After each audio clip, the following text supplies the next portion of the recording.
Weather, serbisyong totoo ng GMA News. Ito ang News TV Live. Tuloy-tuloy po pa rin ang paghahanda ng iba't ibang probinsya sa Visayas at Mindanao para sa pagdating ng Bagyong Ruby. Sa Roxas City sa lalawigan ng Capiz, binuksan na ang Roxas Civic Center at Barangay Gym para gawing evacuation center ng mga residente. Inihanda na rin ang mga rescue equipment na maaaring kailanganin at nagpulong na ang lokal na pamahalaan ng Capiz para siguruhin ang kahandaan ng lalawigan. Sa Pagadian City naman, sa Zamboanga del Sur, naghahanda na ang ilang residente na nakatira sa flood at landslide prone area sakaling palikasin sila.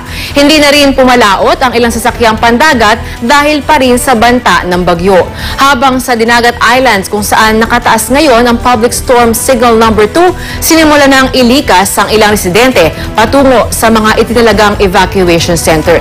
Inihahanda na rin ang mga relief goods para maihatid sa bawat munisipyo. Target ng lalawigan na makuha ang zero casualty.